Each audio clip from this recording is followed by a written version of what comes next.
Depending on your age, Simon Baker is either that Aussie bloke from the TV show The Mentalist, or if you're older, the sassy kid who played a cop in the 90s soapy E Street.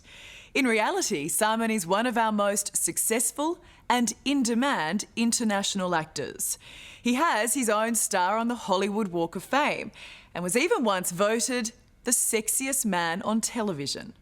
But now he's come home to add the title Director to his resume.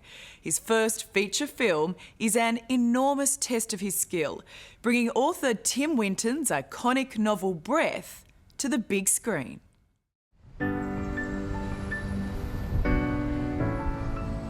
There's something special about this tiny pocket of coastline in far northern New South Wales. It's rugged, yet serene. A place the locals try to keep secret. But it's hard when one of Australia's best-known actors has rolled back into town. This is a world away from LA and that lifestyle. Yeah. I mean, look around, there's barely a soul on the beach. It's a busy day. This is a bit... Growing up, this was Simon Baker's playground. It's a part of me. And it's a part of me that I love.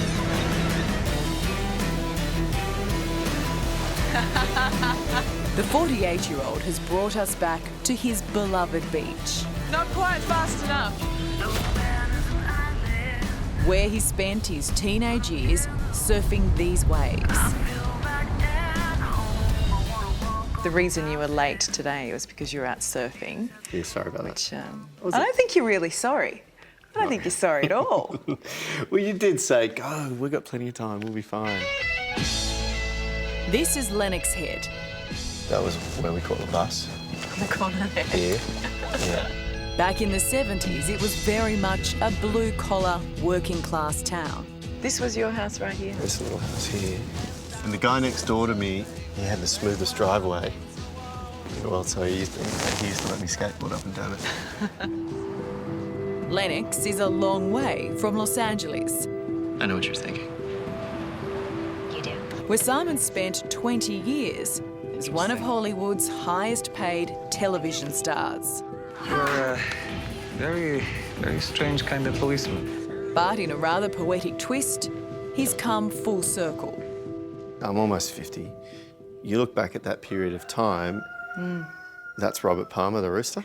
I was waiting for him to make an appearance. And you look at one period of your life and it's probably... You're not in Hollywood anymore.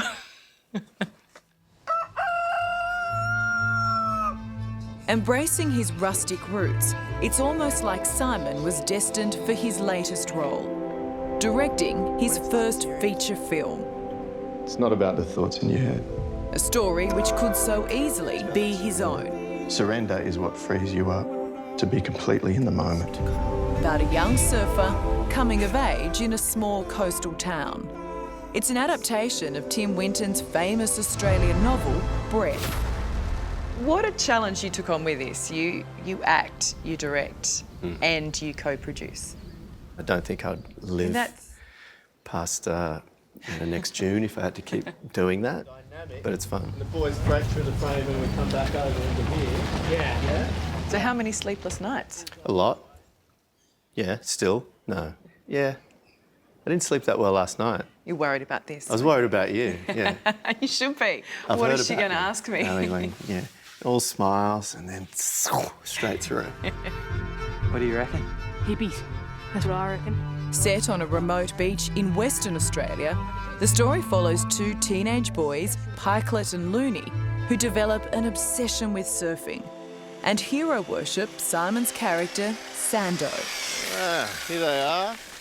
Heckle and Jekyll, looking for trouble. He took a huge risk when he cast two young surfers, Samson Coulter and Ben Spence, who'd never acted a day in their lives. They were extraordinary. They almost showed you up. Yeah, no, I think they did. Oh, I'll surf that one day. You dare me?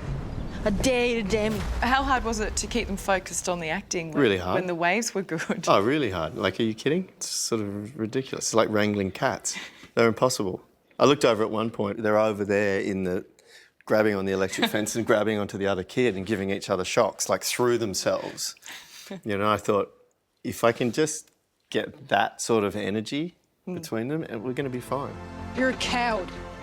I thought I brought men above the ordinary. But it was a film that almost didn't happen had it not been for his wife.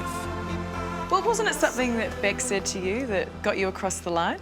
Yeah, she said something that was incredibly uplifting. Honey, there's a lot of crap films, so what if yours is just another one? You know, which goes into the lexicon of great quotes from my wife, inspiring quotes. Should have saved you. There was nothing you could do, okay? Beck is Simon's wife, Rebecca Rigg. I just want you to know that I love you very much. A fellow actor, they played love interests on the 90s soapy E Street. See, Sam. And 27 years later, are still together, raising their 3 children. You're pretty good, Simon, but your wife is where it's at. No, I know, don't worry. I know that. How many people have been telling you that over the past? Everyone I meet. It's like, you know, I do okay. Like, if I meet people first and they're like, yeah, we like Simon. And then they meet my wife and they forget my name. You were in your 20s when you and your wife took a huge gamble and left very steady, good-paying acting jobs in Australia. You had a young child to kind of chuck yourself out there in Hollywood. Did you feel brave? I didn't feel like we were brave at that time. I felt like it was more of an adventure.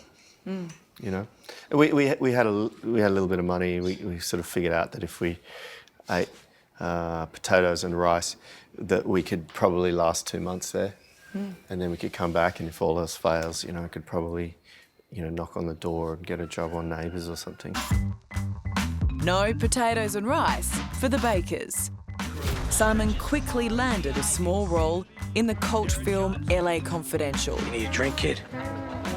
Yeah. But he would become a household name thanks to The Mentalist. Women just adore you. I'm probably older than you and I love you. Nobody has ever made Barbara lick her lips like she just did. And with that came his own star on the Hollywood Walk of Fame. It's gonna be a good fire. But that means little to his mates back in Lennox. Here we are. Yeah, she's going. John Stewart, or Stewie, has been pals with Simon since they were surf-mad 15-year-olds. They've shared some crazy adventures together. Not that they're letting any slip. And I'm not going to reveal any key stories. You've sworn into secrecy, haven't you? No, never. No, absolutely not. Only because most stories implicate him as well. Anyway, That's right. I mean, I don't want to say it. You know, we go down together. That's fine. Simon is noticeably more relaxed in the company of his old mate.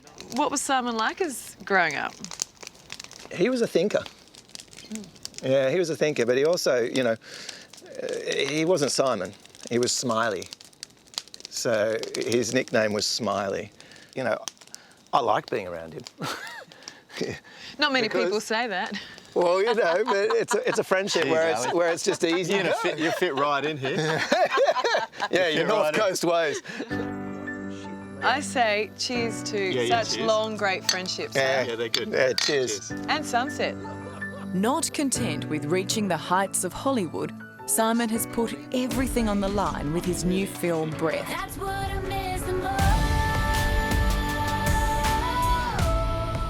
He had nothing to prove and plenty to lose. But as is his way, he's a risk taker. And with that comes vulnerability. It's been a fantastic experience for me.